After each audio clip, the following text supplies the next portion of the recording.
একাত্তরের মহান মুক্তিযুদ্ধের স্মৃতি বিজড়িত ভাওয়ালিয়া বাজার।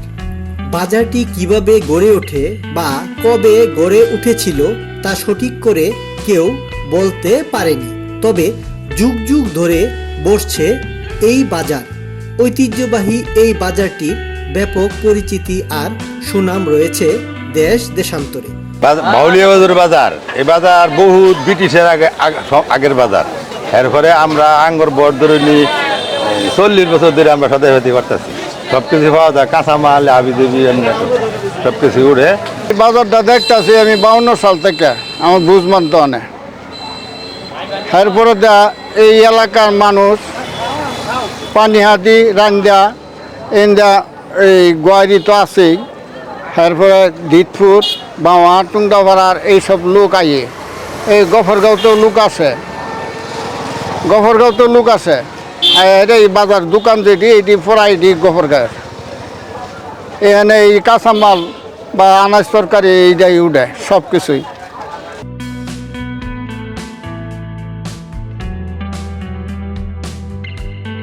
ময়মনসিংহের ভালুকা উপজেলার বিরুনিয়া ইউনিয়নের অন্তর্গত ভাওয়ালিয়া বাজু গ্রামের নাম অনুসারে এই বাজারটির নামকরণ।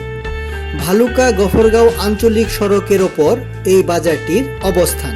একসময় এই বাজারে দূর দূরান্ত থেকে বণিকরা বজরা নিয়ে এখানে ব্যবসা বাণিজ্য করতে আসতেন।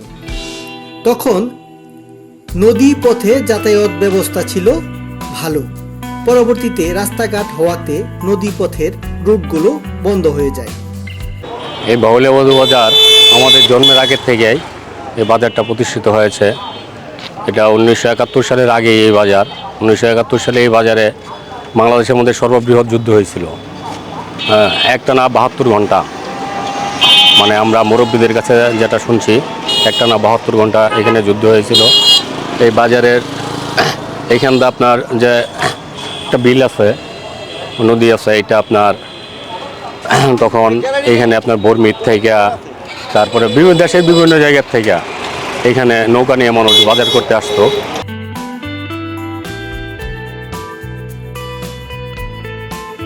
সপ্তাহের শনি ও মঙ্গলবার ভাওয়ালিয়া বাজারে হাট বসে।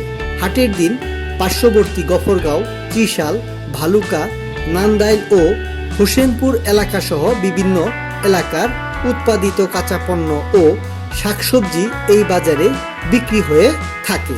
এই আমাদের আশেপাশে যারা কৃষক আছে তারা এখানে সবজি বিক্রি করতে পারছে। বিভিন্ন দেশের বিভিন্ন জায়গা থেকে এখানে কাঁচামালের পাইকার আসতেছে এবং ভালুকা তথা ত্রিশালের অনেক লোক, গফরগাঁয়ের লোক এখানে বাজার করতে আসে।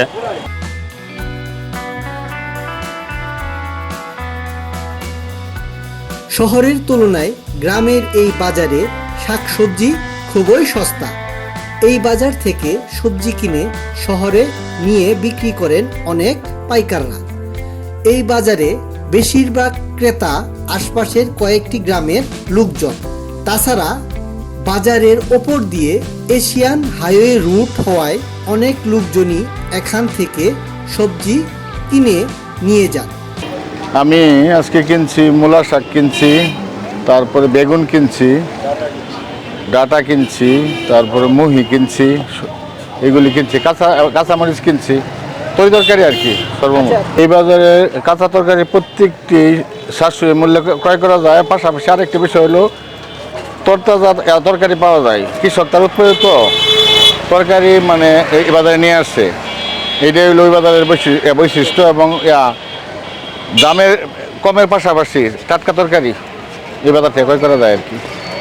আমি কিনছি লেবু, কিনছি পেঁয়াজ, তারপরে কিনছি আপনার পেঁপে, এরপরে কচু। এই বাজারে আপনার সব টাটকা সবজি পাওয়া যায় এবং কম দামে পাওয়া যায়, যেটা এইখান থেকে আপনার ভালুকা বিভিন্ন জায়গার পাইকাররা এখান থেকে কিনে নিয়ে তারা ভালুকা বিক্রি করতেছে। বাজারে দোকানীদের জন্য শেড থাকলেও সেখানে তারা দোকান করেন না। বেশিরভাগ সড়কের দুই ধারে জিনিসপত্র নিয়ে বসেন। এতে সড়কে প্রায়ই যানজটের সৃষ্টি হয়। এইখানে যেটা আছে, সরকারে লক্ষ লক্ষ টাকা ব্যয় করে আপনার এখানে কয়েকটা সেট করে দিছে, কিন্তু দোকানদাররা সাইডে বসে না। হ্যাঁ, তারা পুরো রাস্তাটা ব্লক করে বসে। এই জন্য আপনার গাড়ি ঘোড়া সবারই সমস্যা হচ্ছে। বাজারের দিন বিশেষ করে এখানে অ্যাক্সিডেন্টের ভয় থাকে, থাকে।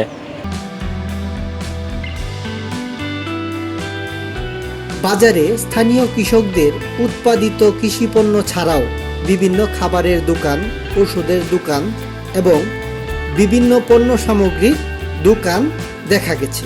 বাজারে আগত ক্রেতারা তুলনামূলক কম দামে এখানকার শাকসবজি কিনতে পারেন। অনেক দূর থেকেও এখানকার টাটকা সবজি কিনতে আসেন বহু লোকজন।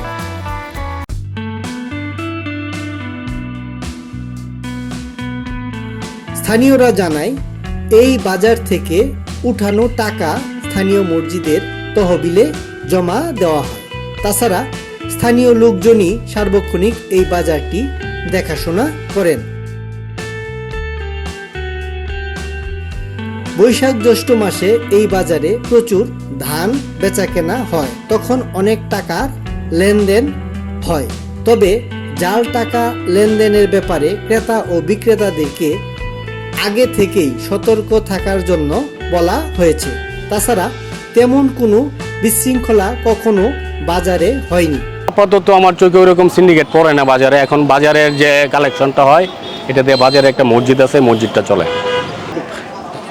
এইখানে দেখা গেছে কোনো ক্রেতা যখন দোকানের কাছে গিয়া কোনো কিছু ক্রয় করতেছে, এখানে যদি কোনো ছিঁড়া টাকা বা কোনো জাল টাকা হয়, যদি কোনো বিশৃঙ্খলা সৃষ্টি হয়, তখন দেখা গেছে যে এলাকার লোকজন এবং বাজার কমিটি যারা আছে, তারা এটা যাতে বাজারের কোনো সমস্যা না হয়, লোকজনের উপরে যাতে এখানে কোনো মারামারি হানাহানি না হয়, এই জন্য এটা সবাই মিলে এটা মীমাংসা করে দেওয়া হয়।